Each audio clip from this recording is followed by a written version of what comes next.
Now, in our shot list, we know we've got the mid shot of the old man that ends up being the father, and then we've got the close-up looking that way, right? So you got 2 shots looking that way, plus our 2 wides, which are gonna come right after our initial wide. So we got our 2 close-up shots talking. So Dad is like that in the storyboards. We're just gonna have that conversation now with the director. Is that where Dad is going to stay? We will walk through some scenarios. If we grab, where did our camera go? There it is. Let's just grab this and we'll run in there. Okay, something like that. Let's get off the 100mm. We know we're not gonna use that. Okay, so now we start to place him, or we start to discuss ideas about where are we going to place him? Is he gonna stand here, or is he gonna stand where she's standing right now? Like, what are we gonna do for her options? So again, I would do the same exact thing where we just cycle through our options. So this is the 40. We might go 1 wider on the over the shot. Again, on anamorphic, you probably wouldn't be using a 35 for an over the shoulder shot, but just for our purposes here, let's just take a look of them just standing, right? And like, how crazy do we want the eye line? We want just a little bit of her and to the side like that. If we go slightly tighter focal length, let's use the 40. Again, you just see a little hint of her, or do we come around a little bit more, come up? And this is also an opportunity where, again, you're just looking at the background elements. We don't care about the lighting at all. It's just framing, size. And at this point, you're not really talking to any of the crew either. It's you and the director and maybe the first AD that are going over these things. I like the 40. 40's nice. Let's see if we need that extra compression if we take a step back. This is the 50, and this is probably 2 in that world of close-up already. Right, so let's come back and down. Let's see. Just come this way a little bit. Do we want both of them in there like that? With that little tiny gap of nothing on frame left there? Do we want that? Do we like that? Maybe what happens if we come 40 there, right? You get a lot more environment. Take that still as well. And we're just trying to figure out, okay, what's going to be our mid shot? Now, if we bounce out of that, and we go to storyboards, let's go to our mid shot options. Where are you, mid shots? Okay. So this was our 40 right over the top of the hand, you know, we're still pretty close. This one, 35 over the edge. I don't know if I like that one. This is the wider eye line. I can already say, no, I don't like that one. This is the tighter version of the wide. We come around on the 40 and then on the 52 close, and then that's the 40 backed up.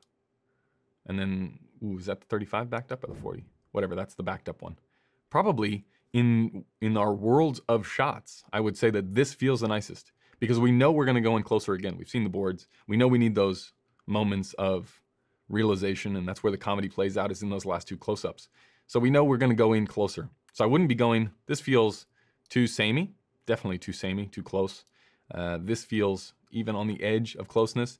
At least here we're just wide enough to where we're getting little elements of the road here, which is nice. We're getting this thing in the background all out of focus. We got all of her. Might on the day scoot her left, depending on the size of the actress. Like, you're just playing with these sizes. Again, this is just stand-ins, the director, first AD, whatever, whoever you can get basically to body this thing up. Because what's gonna happen is we're gonna take these Artemis stills, and then this will turn into the storyboard stuff. We're gonna hand all this information back to the production after the tech scout and say, these are our shots. These can be incorporated into the boards so that the agency and the client on the day end up seeing exactly what you guys have decided.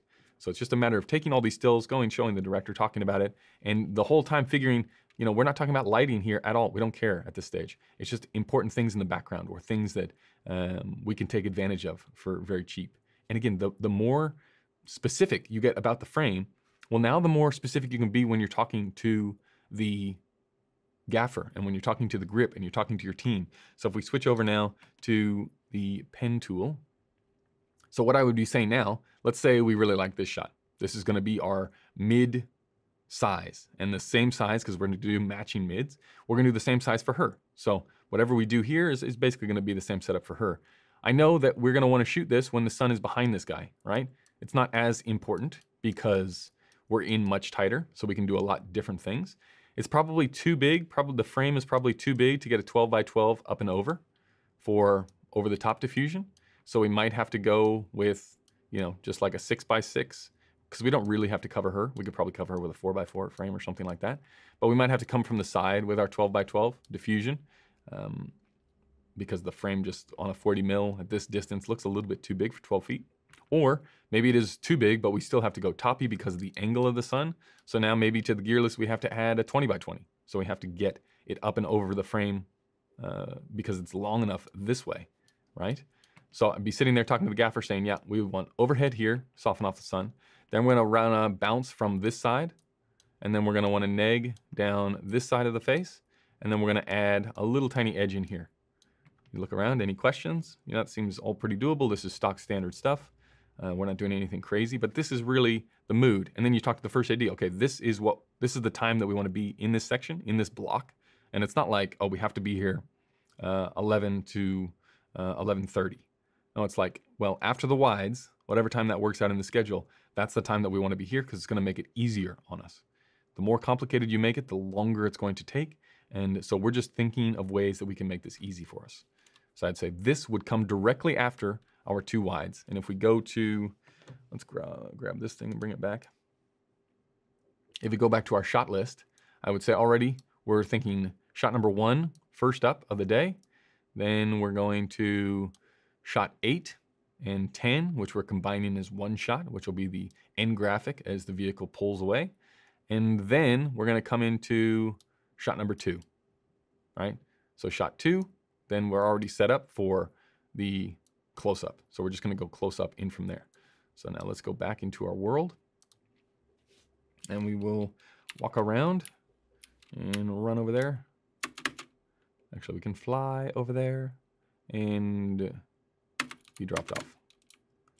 Okay, so if you look around, yep, this is going to be, now, when we do this shot that we just talked about, we also know what's going to have to happen on set is this car over here, it doesn't really play in the shot, and we can sort of use her shoulder on the day to get around it.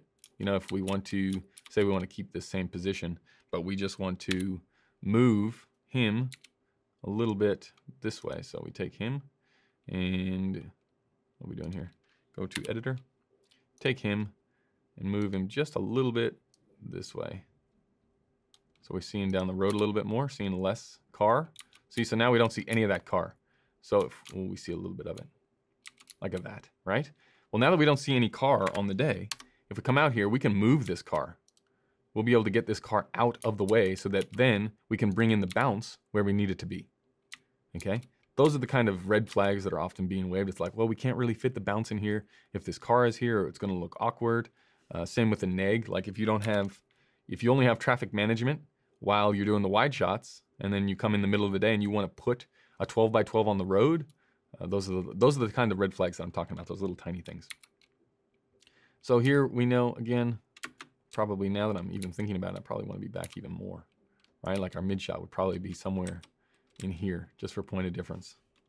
Because I like that thing in the background, just adding some depth. I also like the line that's happening on the road. So let's take that one.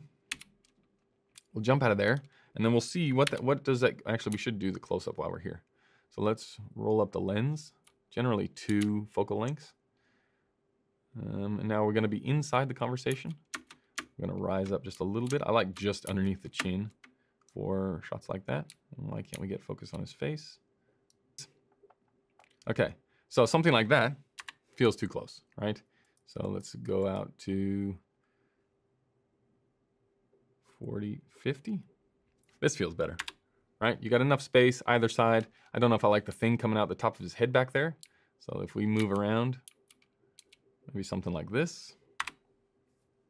And I don't know if I'd want him that wide on the eye line. So we would have to go out, ask him to rotate. So we come in here, let's rotate him. It's hard because these rotations are hard stops of 15 degrees right now. Let's just get one minus 15. Let's see what that gives us. Now he's looking a little bit too much, like something like that. And we're out of focus again. Let's go back. And focus like that. All right, so that's probably our distance for our close-up, right? Something like that. And then again, you do the same process. Shuffle through, well, is it the 65? Just backed up a little bit. If we do that, Also would help if this thing automatically focused. Okay, that's starting to look pretty shallow, right? You're getting nothing but his face in there. Now if we go something wider, about the 35, up close, what if we get a little Chivo on him? And we come back to manual distance, bring it closer, and something like that, right? So now we got these three. Let's cycle through and just look at what is going to be our best bet for our close-up versions. So that's our new sort of mid-shot versus our old mid-shot, right? You can see a little bit more body in there. Again, we've got the road in the background, we got the light in the background, feeling pretty good. The nose shadow, the light that you see on the nose, that's gonna be, already you're looking at that going, ooh, that's gonna be an issue. In tight, 65, 50, moving around a little bit. Again, 65, 50, and then 35 down here, where you get more environment in the background. See what happens back here to the background? I always like to feel more of the environment, right? That's probably like me cheating the Roger Deakins look, but I like to see more of the environment. It's cooler. So I would say here feels much more natural than this feels long and separated from the people that we're going through things with. So I'd already be leaning on not even maybe jumping up a lens size when we go in for a close-up, right? Rather than going 40 to 65, let's go 40 to 32 or 40 to 35 and really go in there. So you're feeling what this person is feeling, right? It feels a little bit more comedic as well.